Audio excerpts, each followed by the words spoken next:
Un homme peut ignorer beaucoup de choses dans une relation. Les silences étranges, les messages tard dans la nuit, les « je suis juste fatigué ce soir ». Beaucoup d'hommes préfèrent croire que tout va bien plutôt que de poser la question qui pourrait tout casser. Mais il y a un moment précis où quelque chose se fissure, pas une preuve, pas un message découvert par accident, pas un parfum étrange sur une chemise, juste une conversation. Parce que lorsqu'une femme cache quelque chose, ce n'est presque jamais son comportement qui trahit la vérité en premier, c'est sa réaction quand on lui pose une question simple. Et là, les phrases commencent. Pas des aveux. Personne ne commence par un aveu. Non. Ce sont des phrases étrangement familières, des réponses qui déplacent la conversation, qui retournent la situation, qui font douter l'homme de ce qu'il vient de remarquer. Et c'est fascinant, parce que ces phrases apparaissent presque toujours dans le même ordre psychologique, comme si le cerveau essayait de protéger un secret en activant plusieurs mécanismes de défense. Certaines femmes vont nier, certaines vont attaquer, certaines vont jouer sur la culpabilité, mais les mots utilisés suivent souvent les mêmes modèles. Et quand un homme comprend ces modèles, il commence à voir la conversation comme une scène de crime émotionnel. Chaque phrase devient un indice. Chaque réaction révèle quelque chose. Alors regardons les premières choses qu'une femme dit souvent, quand elle essaie de cacher quelque chose. Un homme pose une question simple, pas une accusation, pas une scène dramatique, juste une observation. Pourquoi ton téléphone est toujours en silencieux ces derniers temps? Et au lieu d'une réponse normale, la réaction arrive immédiatement, rapide, presque automatique. Tu deviens parano. C'est une phrase très intéressante psychologiquement, parce qu'elle ne répond à rien. Elle ne parle pas du téléphone, elle ne parle pas de la situation. Elle parle de lui. Le cerveau humain utilise ce type de réaction comme un mécanisme de défense appelé gaslighting. L'objectif n'est pas de prouver quelque chose. L'objectif est de faire douter l'autre personne de sa propre perception. Dans ce moment précis, la conversation change complètement de direction. L'homme ne parle plus du comportement étrange. Il se retrouve soudain à défendre sa santé mentale. Et c'est très efficace sur beaucoup d'hommes, surtout ceux qui veulent éviter les conflits. Parce qu'ils commencent à se dire « peut-être que je me fais des films, peut-être que je réfléchis trop ». Pendant ce temps, la vraie question disparaît. C'est presque comme une scène d'interrogatoire inversée. Au lieu que la personne suspecte explique son comportement, c'est l'autre qui se retrouve obligé d'expliquer pourquoi il a posé la question. Et les femmes savent instinctivement que beaucoup d'hommes détestent passer pour quelqu'un d'insécure. Donc la pression devient sociale et émotionnelle. Pourquoi tu agis comme ça? Tu me fais pas confiance ou quoi? Franchement, tu deviens bizarre. À ce moment-là, beaucoup d'hommes abandonnent la discussion, non pas parce qu'ils sont convaincus, mais parce qu'ils veulent éviter de paraître jaloux ou contrôlants. Et c'est là que la dynamique devient intéressante. Un homme stoïque ne se laisse pas entraîner dans cette redirection, parce qu'il comprend une chose simple, une personne innocente répond à la question. Elle dit par exemple « Ah, mon téléphone est en silencieux parce que j'ai des réunions toute la journée. » ou « Je reçois trop de notifications, ça m'énerve. » Une réponse simple, logique, rapide. Mais quand la première réaction consiste à attaquer la perception de l'autre, cela révèle quelque chose d'important. La conversation est devenue une bataille psychologique. Ce n'est plus une explication, c'est une défense. Et ce qui est fascinant, c'est que cette phrase est souvent la première ligne de défense, parce qu'elle peut tuer la conversation immédiatement si l'homme se replie. Si ça ne marche pas, la stratégie suivante apparaît presque toujours. Et là, la discussion devient encore plus intéressante. Quand la première stratégie ne fonctionne pas, quand l'homme ne se laisse pas intimider par le « tu es parano », la conversation change de tactique. Elle ne nie plus directement. Elle attaque la méthode. Imagine la scène. Un homme remarque quelque chose, un message aperçu, un nom qui revient souvent, un détail qui ne colle pas vraiment avec l'histoire racontée. La question reste calme. Qui est Daniel? Et là, la réponse tombe. Pourquoi tu regardes mon téléphone? C'est une redirection classique. La discussion quitte instantanément le sujet principal. On ne parle plus de Daniel. On parle du fait que l'homme a regardé le téléphone. Le cerveau humain est très doué pour ce genre de manœuvre. En psychologie relationnelle, on appelle ça la diversion défensive. La logique est simple. Si la conversation devient une dispute sur la vie privée, le sujet original disparaît complètement. Et c'est exactement ce qui se passe. La femme commence à parler de respect, d'espace personnel, de confiance. C'est toxique de vérifier le téléphone de quelqu'un. Si tu dois fouiller, c'est que la relation est déjà morte. Je ne mérite pas d'être surveillé. Et tout à coup, l'homme devient celui qui doit se justifier. C'est fascinant parce que beaucoup d'hommes tombent dans ce piège immédiatement. Ils commencent à expliquer pourquoi ils ont regardé. Ils parlent de leur inquiétude. Ils essaient de prouver qu'ils ne sont pas jaloux. Pendant ce temps, la question initiale « Qui est Daniel ?» s'est complètement évaporée. C'est comme un magicien qui attire ton attention sur une main pendant que l'autre fait disparaître la pièce. Et socialement, cette tactique fonctionne très bien, parce qu'un homme ne veut pas passer pour quelqu'un de contrôlant. Dans l'imaginaire moderne des relations, vérifier quelque chose peut facilement être présenté comme un comportement toxique. Mais un homme discipliné mentalement remarque quelque chose d'important. Une personne innocente peut dire deux choses très simplement. « Pourquoi tu regardes mon téléphone ?» et ensuite répondre « Daniel est un collègue du bureau ». La réponse existe, elle est claire. Quand la conversation refuse systématiquement de revenir au sujet initial, cela révèle une chose. La priorité n'est plus la transparence. La priorité est le contrôle de la conversation. Et c'est là que beaucoup d'hommes réalisent quelque chose d'inconfortable. La discussion ne ressemble plus à une relation. Elle ressemble à une négociation stratégique. Si cette diversion ne ferme toujours pas la discussion, une troisième phrase arrive très souvent.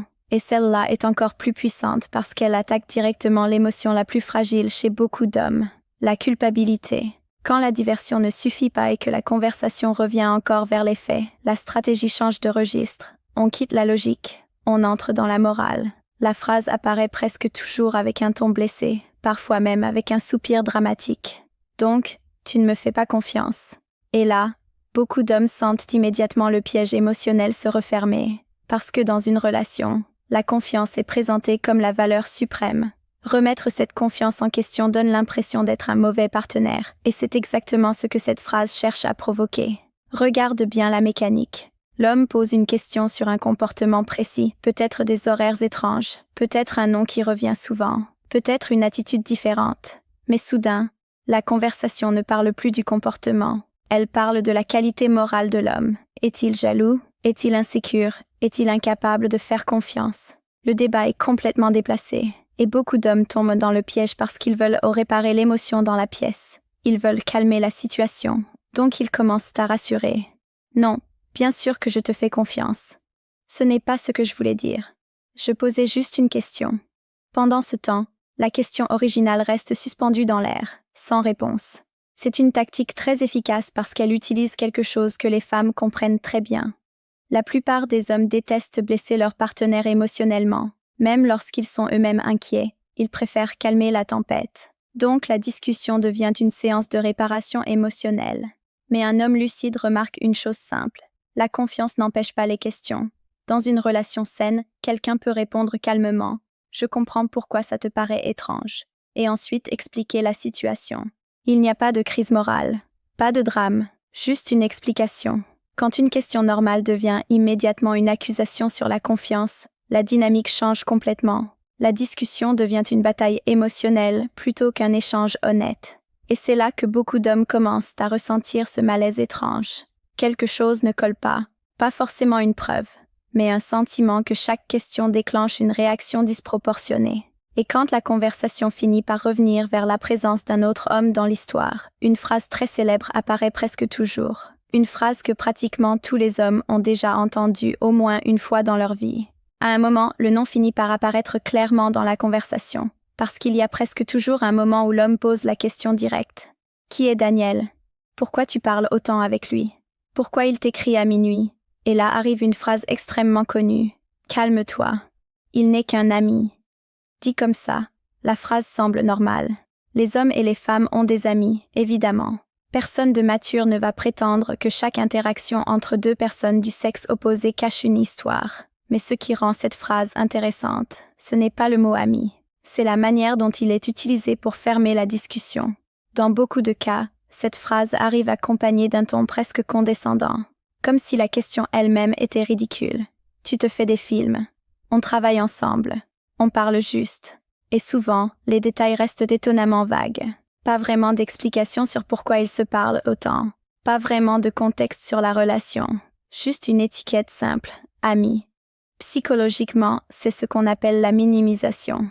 La minimisation consiste à prendre une situation potentiellement complexe et la réduire à une version beaucoup plus inoffensive.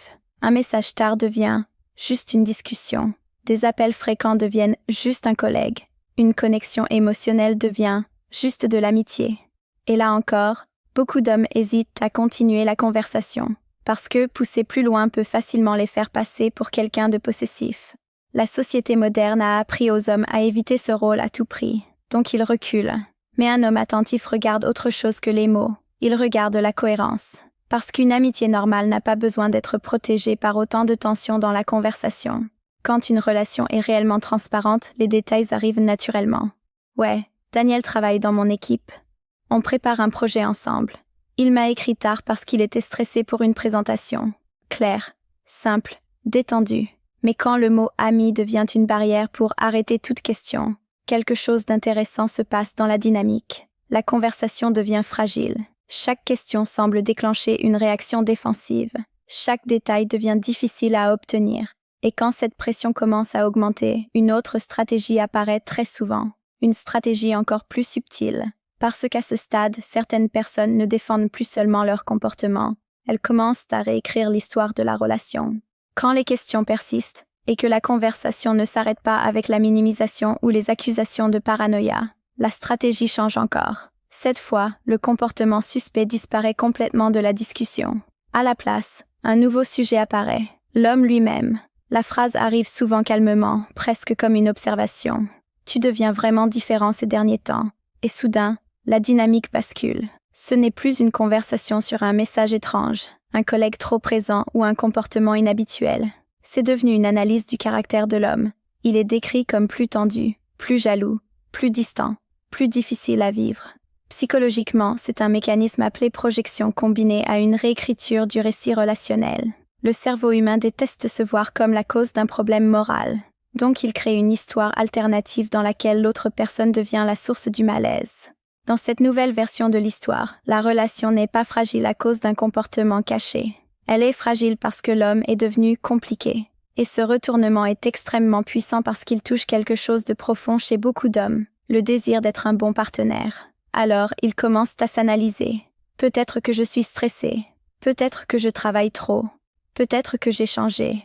La conversation dérive encore une fois loin du point de départ. Ce qui était une simple question devient une discussion sur la santé globale de la relation, sur les émotions, sur la communication, sur les attentes. Et la personne qui posait la question se retrouve presque à s'excuser d'avoir créé une tension. Pendant ce temps, le détail original, celui qui a déclenché la conversation, reste toujours sans réponse claire. Un homme discipliné émotionnellement remarque ce schéma très vite. Une relation honnête peut supporter des questions sans transformer l'autre personne en problème.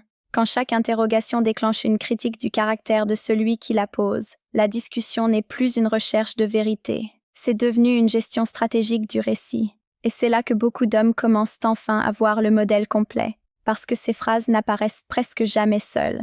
Elles arrivent souvent les unes après les autres, comme plusieurs couches de défense. Et quand ces couches se combinent dans une seule conversation, la dynamique devient très révélatrice. Une seule phrase ne signifie rien. C'est très important de comprendre ça. Une femme peut dire « tu es parano » dans un moment de frustration sans qu'il y ait le moindre secret derrière. Une discussion peut devenir émotionnelle sans que personne ne cache quoi que ce soit. Mais ce qui attire l'attention, ce n'est pas une phrase, c'est la séquence. Quand plusieurs mécanismes apparaissent dans la même conversation, la dynamique change complètement. Imagine une discussion typique. Un homme pose une question. « Pourquoi tu écris souvent avec Daniel ?» La première réponse arrive. « Tu deviens parano. » Il ne se replie pas. Il reste calme. Je demande juste. La deuxième défense apparaît. « Pourquoi tu regardes mon téléphone ?» Il revient encore au sujet. Je veux juste comprendre. Troisième étape. Donc tu ne me fais pas confiance. Et si la conversation continue encore un peu, la quatrième arrive. Il n'est qu'un ami. Puis la cinquième. Tu deviens vraiment différent ces derniers temps. Regarde ce qui vient de se passer. En quelques minutes, la conversation a activé plusieurs mécanismes de défense psychologique. Attaque de la perception, diversion, culpabilisation morale, minimisation, projection. Ce n'est plus une discussion normale. C'est un système de protection. Les recherches en psychologie comportementale montrent quelque chose d'intéressant. Quand une personne ressent une menace émotionnelle, comme la possibilité d'être exposée ou confrontée, le cerveau active souvent plusieurs stratégies successives pour reprendre le contrôle de la situation. Ces stratégies ne sont pas toujours conscientes. Beaucoup de gens ne réalisent même pas qu'ils font ça, mais le résultat est visible. La conversation devient confuse. Les réponses deviennent vagues. Les émotions montent rapidement. Les faits restent flous. Un homme calme remarque un détail très révélateur dans ce genre de discussion.